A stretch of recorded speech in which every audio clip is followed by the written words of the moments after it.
Всем привет! В этом видео я хочу рассказать вот об этой серой коробочке. Это приставка для мультиметра. Ее основная функция и единственная функция – это уменьшать входное сопротивление мультиметра.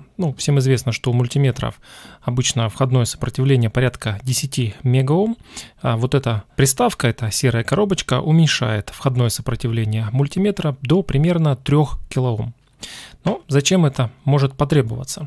Сейчас я покажу. У этого трансформатора 3 вторичные обмотки. Они никак не связаны друг с другом электрически. Естественно, ничего не подключено к ним. Если просто мерить напряжение, 33 вольта, 64 вольта, 24 вольта, 26, 23, 34. Почему-то все время прибор показывает 6,3, даже если произвольно просто мерить, 6 вольт, 21 вольт, 6 вольт. Все время показывает. И этот эффект называется паразитное напряжение.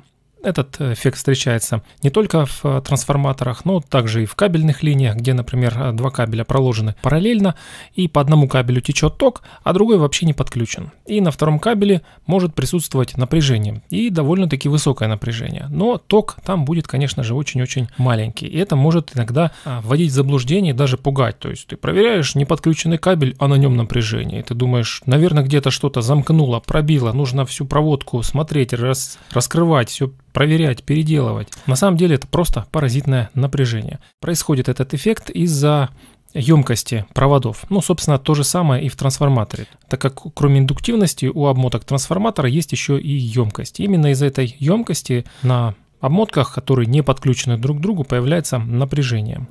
И для того, чтобы измерить истинное значение напряжения, настоящее напряжение, которое там есть, то есть исключить из измерения паразитное напряжение, нужно снизить входное сопротивление мультиметра. Сделать это можно при помощи вот этой приставки. И сейчас я это покажу. Кстати, покажу, сколько она сопротивления. Вот сама приставка имеет сопротивление 2,8 килоома.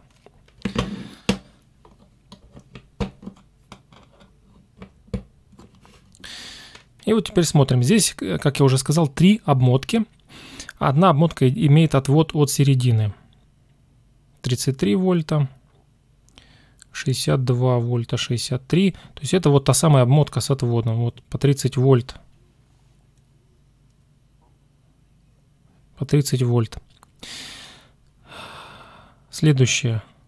Вот здесь уже какие-то единицы милливольт. Это следующая обмотка. Вот она, следующая обмотка, 3,5 вольта. Следующая здесь тоже милливольты. И вот она, третья обмотка. Здесь 16, чуть больше 16 вольт.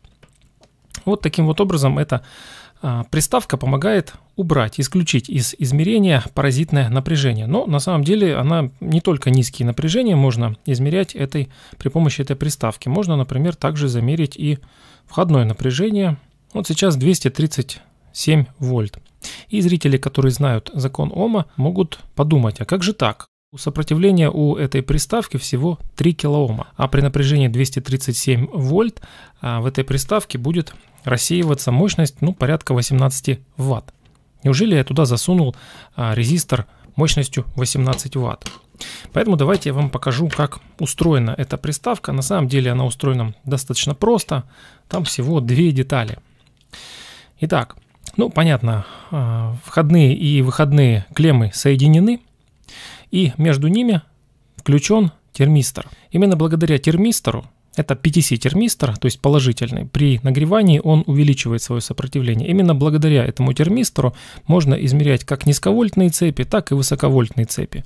И не нужно никакие переключать здесь сопротивления. То есть, если мы подключаем к высоковольтной цепи эту приставку, термистор нагревается и увеличивает свое сопротивление. И, соответственно, через него течет меньше ток, чем в холодном состоянии.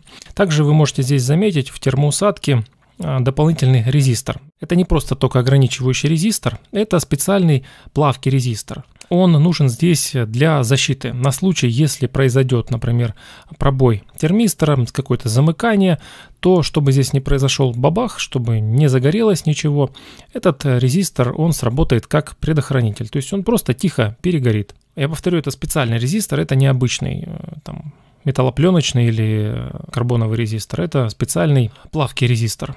Вот такая простая схема. Если вам непонятно, вот здесь вот наворочено все, вот могу показать схему. Схема выглядит вот так. И как вы видите, что клеммы подключены напрямую, и между клеммами термистор и плавкий резистор в качестве защиты. И если любителям стрелочных приборов кажется, что ну вот оно, преимущество стрелочных приборов, у них низкое входное сопротивление, и им не нужно всякие приставки делать или покупать. Но нет, это не преимущество. На самом деле низкое входное сопротивление у мультиметра нужно очень-очень редко. Радиолюбителю, наверное, вообще почти никогда. Чаще всего нужно именно высокое входное сопротивление. А когда в редких, очень редких случаях вдруг понадобится низкое входное сопротивление, вот можно воспользоваться вот такой приставкой. Прекрасно она работает. Если вам интересно это, если вы хотите повторить, я оставлю ссылки на то, где можно купить разъемы входные, выходные, также термистор. Термистор нужно покупать на 2-3 килоома. Плавкий резистор можно тоже купить примерно на 10-20 Ом, или можно взять, например, из старой лампочки или из старого блока питания. В принципе, подойдет любой. Потому что мощности на нем практически не выделяется, он работать будет только в случае замыкания, только тогда он сработает. Ну и чтобы вы не думали, что я вот хвастаюсь, такой вот я умный, я вот придумал приставку. Я на самом деле ее не придумал, я подсмотрел эту идею в мультиметрах Fluke. В некоторых моделях мультиметров Fluke есть такая функция, как низкое входное сопротивление. Это отдельная функция, которая включается переключателем, и она реализована там именно таким же точно образом. К тому же Fluke продает тоже такую же приставку. Выглядит она вот так вот. Стоит, правда, она очень дорого, больше $100, но принцип работы у нее точно такой же. Собственно, это не моя идея, я лишь сделал ее дешево и самостоятельно. Поэтому, если вы захотите такое сделать, то можете это легко повторить, если вам нужна такая приставка. Как всегда, вы можете в комментариях писать ваше мнение, пожелания какие-то. Ну а у меня на этом все. Всем пока.